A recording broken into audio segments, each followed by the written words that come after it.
géologues n'aiment pas le concept d'anthropocène parce qu'ils définissent par rapport à uniquement à partir de la Terre toute seule. Donc même cet été, il y a une commission stratigraphique internationale qui a même divisé l'Holocène, donc la période actuelle qui correspond climatiquement à l'actuelle interglaciaire, donc qui commence il y a 12 000 ans à peu près.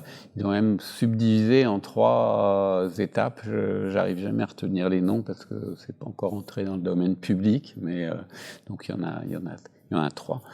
Donc on serait toujours dans le géologique et le climatique.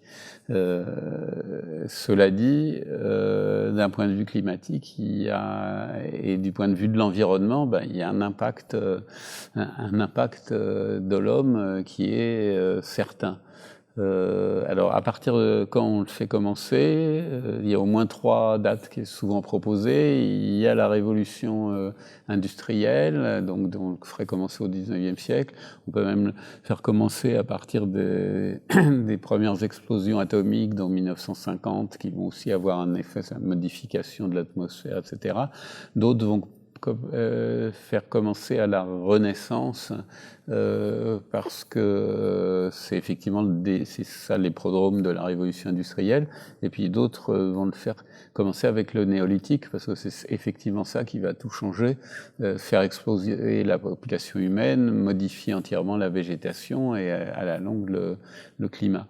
Alors moi, j'ai pas d'avis définitif sur classer, rentrer dans ces classifications. Si les géologues veulent veulent pas que les humains viennent les déranger, c'est leur problème. Ce que je vois, en tout cas, c'est que le néolithique, c'est une rupture fondamentale. C'est ça qui fait qu'on est passé de quelques centaines de milliers à 7 milliards d'humains, que effectivement on a déclenché ce qui n'est pas géologique, mais ce qui est zoologique, la 6e extinction massive des espèces. Donc c'est effectivement une rupture essentielle aussi dans tout, dans l'alimentation avec ses conséquences, dans l'exacerbation de la violence, etc. Donc on l'appelle comme on veut, mais en tout cas, et je ne veux pas retirer le pain de la bouche des géologues, mais en tout cas, là, il y a une rupture dont il faudra bien tenir compte, mais on peut travailler en parallèle.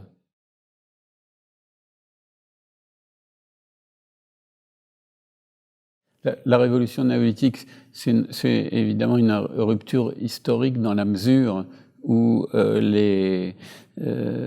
on passe de petits groupes de chasseurs-cueilleurs de quelques dizaines de personnes et qui soit nomadisent, soit sont sédentaires quand ils ont affaire à des ressources naturelles fixes, comme par exemple la civilisation de Jomon au Japon, où on peut se fixer parce qu'on a des ressources aquatiques, poissons, mammifères marins, coquillages, etc. Et donc, petit groupe de chasseurs-cueilleurs, sédentaires ou pas, à effectivement des villages d'agriculteurs qui vont faire des centaines d'habitants, puis bientôt des milliers, et finalement, à partir de moins 3500, l'apparition des premières villes et des premiers États. Donc, effectivement, c'est un phénomène historique au sens de l'organisation des sociétés humaines. Mais en même temps, il y a un impact sur l'environnement, puisque pour développer l'agriculture, essentiellement l'agriculture céréalière, donc suivant les régions, blé, orge, ou riz, ou maïs, ou sorgho, pour développer ça de manière massive, quasiment monoculture, il va falloir déboiser massivement, ce qui va avoir des conséquences au moins microclimatiques et en tout cas des conséquences sur l'environnement. Les paysages méditerranéens qui nous paraissent typiques, un peu dénudés, la garrigue, le maquis ou les zones cultivées, tout ça, c'est le résultat du néolithique. Avant, il y avait de la forêt. Toute l'Europe était recouverte d'une forêt primaire. Et donc, avec la destruction de la forêt, il y a la disparition des espèces animales qui allaient avec. Les derniers aurochs ont disparu au XVIIe siècle en Europe. Donc, les taureaux, les bovidés sauvages.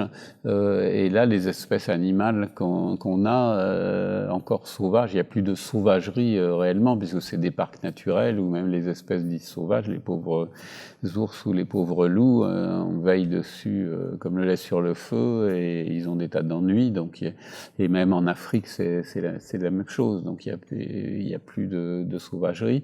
Il y a, avec la pollution, les pesticides, disparition drastique, on le voit très bien, des insectes, des papillons, des oiseaux, etc. Donc l'impact, au-delà des phénomènes historiques qui sont liés à ces sociétés agricoles et à leur développement pendant 10 000 ans, on a un impact sur la Terre elle-même. Alors, on n'a pas encore d'impact géologique au sens profond, mais on a un impact sur tout le milieu naturel et les animaux et les plantes qui est massif.